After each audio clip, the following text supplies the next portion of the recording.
Mapagpalang araw. Isang araw, ang Panginoong Hesus ay nagturo ng isang kwento. Ito ay patungkol sa isang lalaki na nanggaling sa isang malayong lugar at siya ay pauwi na ng kanilang tahanan.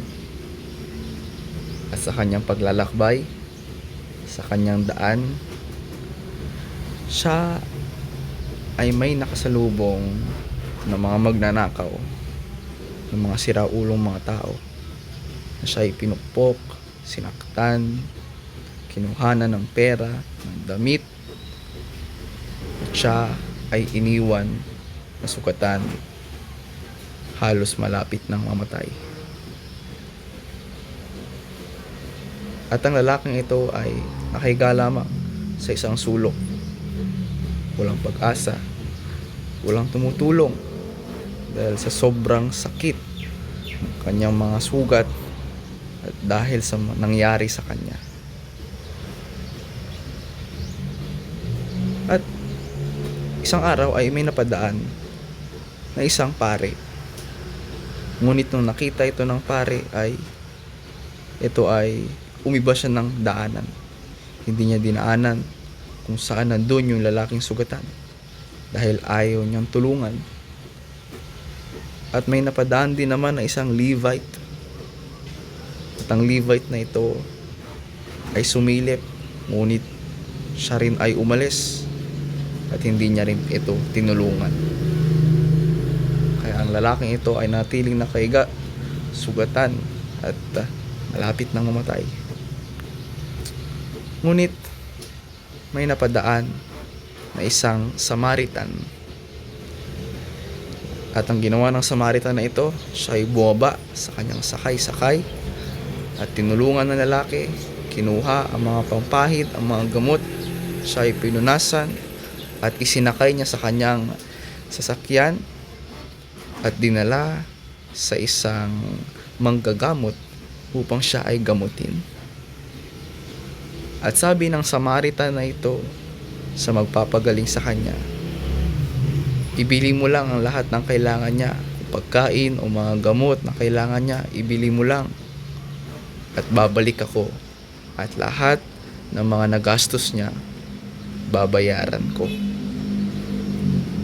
Yaan ang kwento mga bata patungkol sa Good Samaritan, ang isang mabuti na Samaritan na siya ay tumulong, siya ay gumastos para sa mga nangangailangan.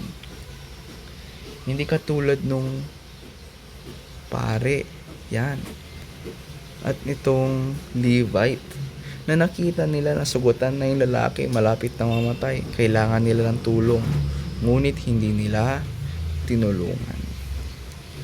Kaya nga, mga bata, ganon din dapat tayo. Ganon din dapat kayo. Dapat tayo ay maging matulungin sa bawat isa. Hindi yung pag may nadapa, tatawanan mo.